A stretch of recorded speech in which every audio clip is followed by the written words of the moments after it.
Então, eu vou falar de novo só para ficar gravado aqui no vídeo, caso alguém venha assistir. Então, se tiverem problemas com as atividades assíncronas no Moodle, é só estar me encaminhando no e-mail, rafael.souza@ifpr.edu.br, meu e-mail está lá no Moodle, que eu recebo também por e-mail sem problemas. Lembrando, gente, que esses exercícios da atividade assíncrona é tudo preparativo para a nossa avaliação, tá? Então, a gente vai ser obrigado a fazer uma avaliação desses conteúdos. E aí, esses exercícios já vão preparar vocês para a prova.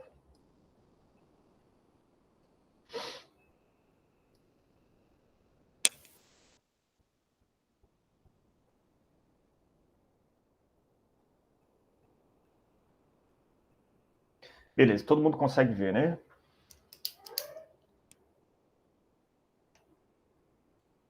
Tranquilo, gente? Tá indo aí? Tá.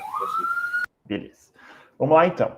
Na aula da semana passada, então, a gente falou um pouco, uma breve introdução sobre a termodinâmica. A gente falou de onde é que vem a origem da palavra, para que serve a termodinâmica. A gente falou um pouco também das máquinas térmicas, né? Então, a gente contextualizou que a termodinâmica serve para explicar e para a gente poder fazer os nossos projetos das nossas máquinas térmicas. Na aula dessa semana, a gente tem um objetivo com essa aula, então, que é entender os conceitos teóricos da primeira lei da termodinâmica, especificamente da primeira lei. A gente vai ver aqui ao longo da aula, as leis elas não foram criadas na sequência, então não teve primeiro a primeira lei, depois a segunda lei, enfim, as coisas foram acontecendo meio que... Ô, professor, desculpa interromper aí, mas é que tem um pessoal pedindo para entrar aí e pediram para avisar para você para dar uma olhadinha. Eu não recebi. Pede para eles saírem e entrarem de novo. Beleza. Eu não tem nenhum pedido aqui.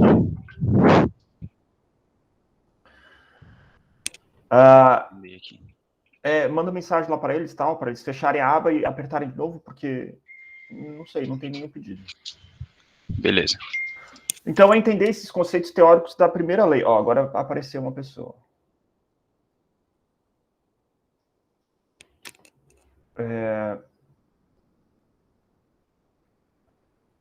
Então, hoje a gente tem que sair dessa aula entendendo o que é a primeira lei da termodinâmica.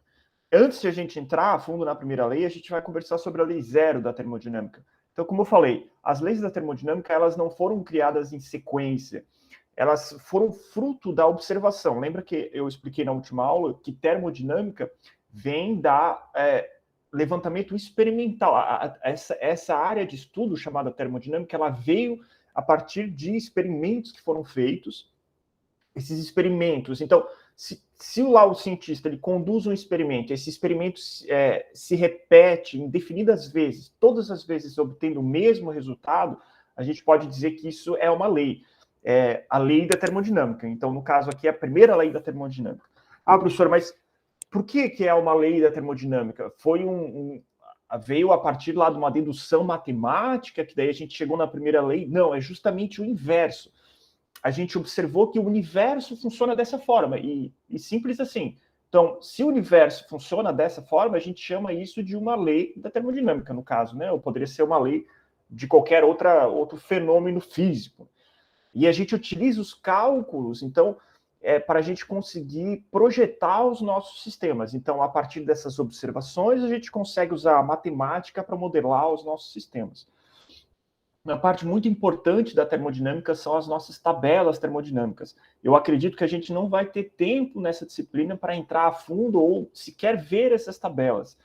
Mas elas são uma mão na roda para a gente, porque ao invés de a gente ficar fazendo todos os cálculos, as integrais lá na mão, a gente pode utilizar tabelas termodinâmicas que vão, com dados levantados experimentalmente, que vão caracterizar os nossos sistemas termodinâmicos.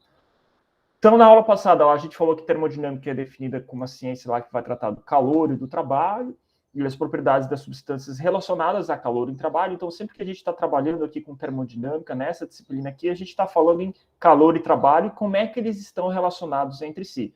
A gente comentou sobre as máquinas térmicas, né? Então, uma caldeira utiliza calor para realizar trabalho, e uma geladeira consome trabalho na forma de energia elétrica para realizar calor, lá para ter uma diferença de temperatura na geladeira, assim sucessivamente. E é baseada na observação experimental. As transformações de energia que ocorrem em uma máquina térmica se realizam por meio de um fluido de trabalho que recebe, armazena e cede energia em diversas formas. Então, é esse fluido de trabalho que é responsável por fazer esse transporte de energia, por receber, por armazenar, por transferir energia de uma parte para outra. Isso se realiza devido a mudanças de estado sucessiva do fluido. Então, o fluido vai evaporar, o fluido vai condensar, vai trocar calor enquanto está acontecendo isso. Então, numa máquina térmica como um ar-condicionado, uma geladeira, a gente tem uma unidade evaporadora e uma unidade condensadora. Então, a evaporadora, para evaporar um líquido, inclusive a água, né, eu preciso que ela absorva calor para se transformar em vapor, por exemplo, e para condensar é o sentido inverso. Né? E a gente falou que existem 4 tipos de processos lá elementares em que se mantém constante um parâmetro, enquanto outros são alterados, sendo ele um processo isobárico, que é aquele a pressão constante, isovolumétrico, volume constante, isotérmico, temperatura constante, e por fim adiabático ou isentrópico. O que era um processo adiabático ou isentrópico? Alguém lembra?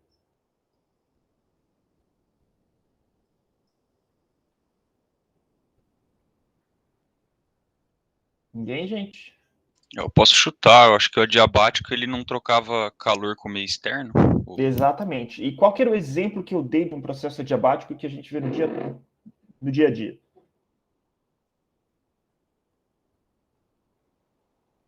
Era a panela de pressão? Não, a panela de pressão não.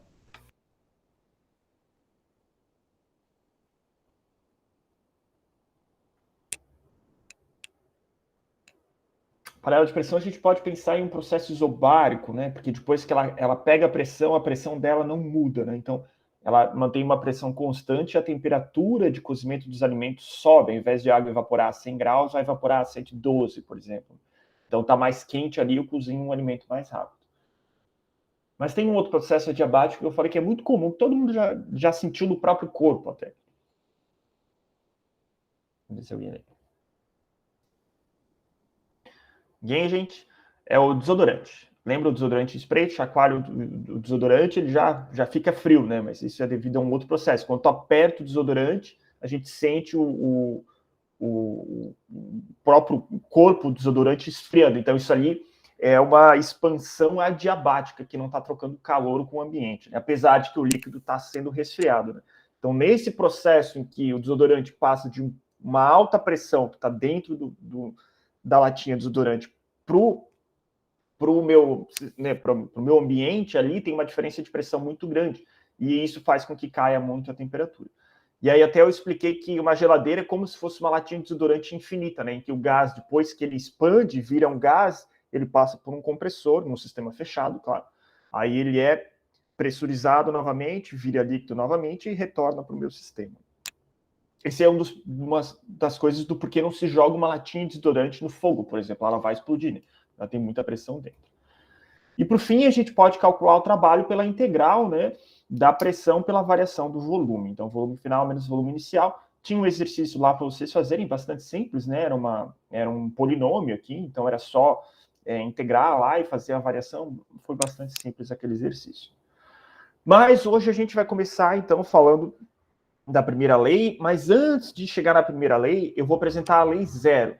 Como eu falei, as coisas não surgiram, na verdade, nessa sequência. Elas primeiro surgiu a primeira lei, a segunda lei, depois se viu a necessidade de se fazer uma lei zero, até por isso que é lei zero, senão seria a primeira, segunda e terceira, né? Mas eu vou apresentar para vocês na ordem cronológica, na ordem não cronológica, na verdade, na ordem sequencial, para que fique mais fácil para a gente entender esses conceitos. Então vamos lá, vamos caracterizar o que é a lei zero. Deixa eu só ver uma coisa. Beleza. As leis da termodinâmica então não surgiram na ordem ali. As leis zero surgiu ali posterior para definir a parte de equilíbrio térmico. Então se sentiu necessidade para que pudesse ser feita essa definição. Vamos entender então a lei zero. Vamos considerar dois objetos A e B com temperaturas diferentes. Se forem colocados em contato térmico por tempo suficiente, observam-se que ambos vão alcançar uma temperatura semelhante. A temperatura semelhante, então, é chamada de temperatura de equilíbrio, temperatura de equilíbrio térmico. Se eles forem separados, essa temperatura se manterá indefinidamente. Ah, professor, não entendi. Em forma de texto, fica difícil para a gente entender como assim dois objetos com temperaturas diferentes. Então, vamos pegar um exemplo E esse exemplo aqui, ele vem dos livros didáticos. Depois a gente pega um exemplo do nosso dia a dia. Mas vamos construir conforme está nos nossos livros didáticos. Então vamos pegar lá dois objetos. O objeto A, que é um objeto quente, então a gente pode pensar aqui em uma xícara de café quente, ou sei lá, qualquer coisa que esteja, em que a gente, quando coloque a mão, sinta que está quente. Porque a definição de quente e frio é abstrata, né? Ela serve para nós, humanos, definirmos ali as coisas que têm relação com o que, né? Se a gente pegar uma chaleira de água fervendo a 100 graus, a gente não vai botar a mão naquela água, porque a gente vai se queimar. Isso quer dizer que aquilo está quente? Depende. Se eu tiver um cadinho com metal lá dentro fluido, tiver a 1000 graus, o metal derretido a 1000 graus, essa água a 100 graus não é quente nem próximo, perto desse metal a 1000 graus. Então, é uma definição abstrata, mas que funciona para o nosso dia a dia.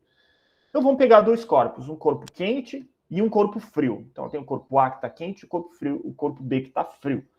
Vamos isolar ele dentro de um sistema. Então, é como se a gente tivesse lá uma caixa fechada em que a gente não tem troca de calor com a vizinhança, ou seja, com o meio ambiente. Então, a gente só vai ter troca de calor entre o corpo A e o meu corpo B. Então, isso compõe o meu sistema. Isso é o meu primeiro estado desse sistema. Vamos colocar o corpo A e o corpo B em contato. Depois, a gente espera um tempo suficiente para que esses corpos entrem em equilíbrio termodinâmico. O que isso quer dizer? Que vai ter trocas de calor entre o corpo A e o corpo B. Certo? Todo mundo consegue entender esse conceito? Que se eu colocar uma coisa quente, uma coisa fria, e eu esperar tempo suficiente, as duas coisas no fim vão estar mornas? É como se eu pegasse lá uma xícara de água de café a 100 graus e eu colocasse o leite que veio da geladeira dentro. Ele vai ficar morno.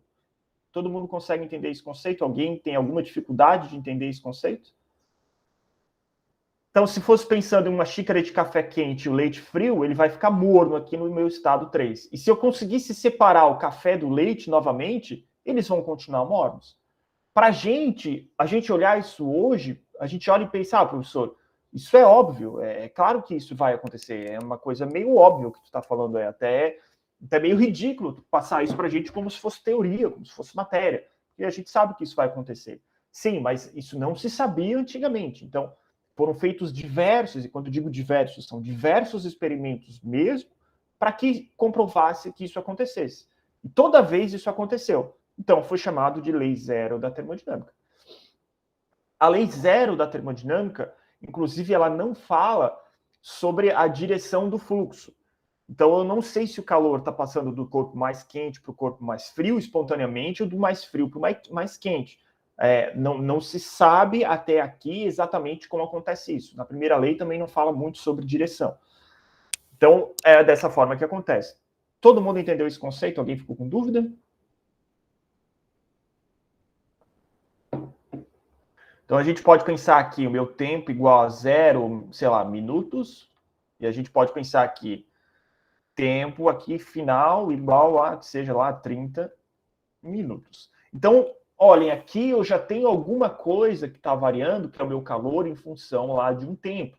Então, eu tenho uma taxa aqui. Então, quando a gente começa a pensar em taxa, em fluxo, a gente já começa a pensar em que a gente pode integrar esse negócio, a gente pode derivar esse negócio, a gente pode variar esse negócio de diversas formas, né? Então, aqui como eu trouxe um exemplo mais do nosso cotidiano, a gente pode pensar também no café lá, 95 graus, e a temperatura ambiente a 25 graus. Então, são as moléculas de ar que estão ao redor dessa xícara de café que estão a 25 graus. Então, aqui pensando no tempo T igual a 0 minutos. Então, o instante inicial lá, e vamos supor que eu isolei esse sistema aqui, então eu coloquei esse café dentro de uma caixa isolada, que não troca calor com a vizinhança. Se eu esperar lá 1 hora, esperar tempo suficiente, a minha temperatura ambiente anexa, muito próxima do café, vai ter subido um pouco de temperatura, porque esse calor tem que ir para algum lugar, vai para o meu ar ambiente. E a temperatura do meu café vai cair. Então, vai chegar em um equilíbrio térmico morno em relação ao que era a temperatura inicial. É claro que a gente consegue fazer um experimento com uma xícara de café com um termômetro muito sensível, lá medindo a temperatura do ar próximo da minha xícara de café, eu consigo levantar esses dados experimentalmente. Mas na prática, o que a gente observa é que a gente faz uma xícara de café e a nossa sala de casa não fica mais quente por conta disso, né? Porque é uma massa de café muito pequena frente a toda a massa de ar que está nos circulando. Gente, todo mundo entendeu a lei zero? Alguém está com dúvida?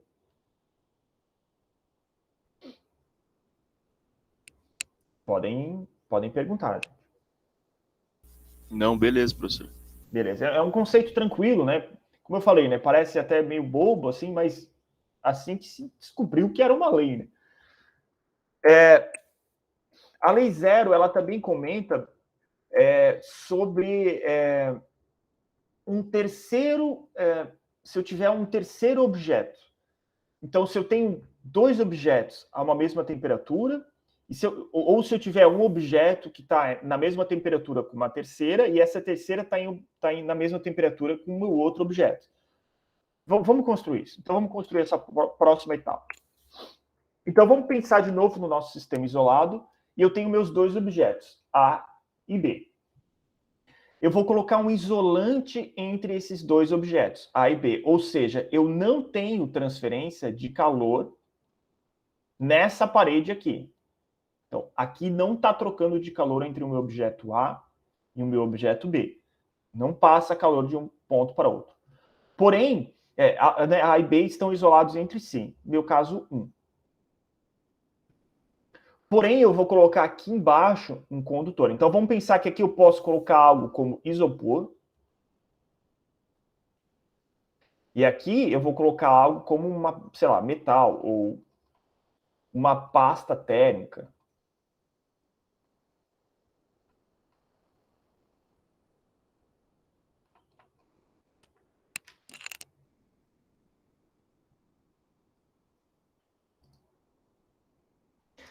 Então, agora o meu sistema é composto por 3 objetos. O objeto A, o objeto B, o objeto C. O meu objeto A não troca calor com o meu objeto B, meu objeto B não troca calor com o objeto A. Mas ambos trocam calor com o meu objeto C. E o que vai acontecer nesse caso? Então, A e B trocam calor com o objeto C. Se A e B estão em equilíbrio térmico com C, então A está em equilíbrio térmico com C e B está em equilíbrio térmico com C, ao serem isolados de C, então, se num segundo momento eu mudar isso daqui, então eu colocar o meu condutor, a minha pasta térmica, entre o meu objeto A e meu objeto B, e eu isolar eles do objeto C, então, do meu ponto 1 para o meu ponto 2, passou um determinado tempo e eu mudei a configuração do meu sistema. Colocando A e B em contato térmico, suas temperaturas vão permanecer constantes e igual à temperatura de C. Logo, eu posso dizer que A e B estão em equilíbrio térmico entre si. Vocês entenderam esse conceito? Aqui começa a ficar um pouco mais complicado, porque eu trouxe um terceiro objeto para a gente estar estudando. Então, no meu primeiro sistema, eu vou explicar de novo. Então, eu tenho o objeto A e o B, que eu não sei se eles estão em equilíbrio térmico, não sei a temperatura deles, mas eu sei que tem um isolante que não permite que eles troquem calor. Mas ambos trocam calor com o meu objeto C, que eu tenho um condutor aqui. Se no segundo momento eu isolar o meu objeto C e eu colocar o objeto A e o objeto B em contato térmico entre si, a gente vai ver que se as suas temperaturas permanecerem constantes, igual a de C, eu posso dizer que o meu A e B está em equilíbrio térmico entre si, ou seja, não vai haver troca de calor entre eles, porque eles já estão em equilíbrio térmico. Alguém não entendeu esse conceito?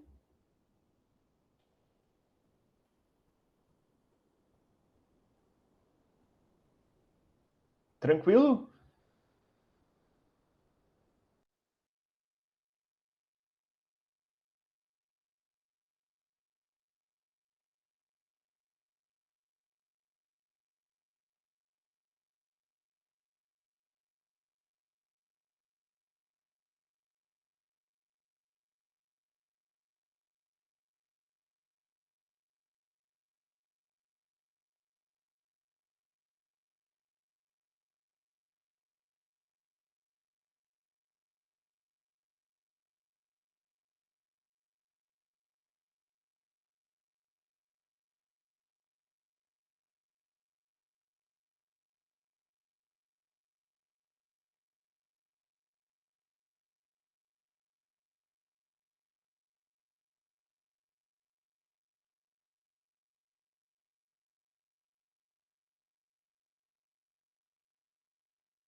Impressão minha ou caiu, gente?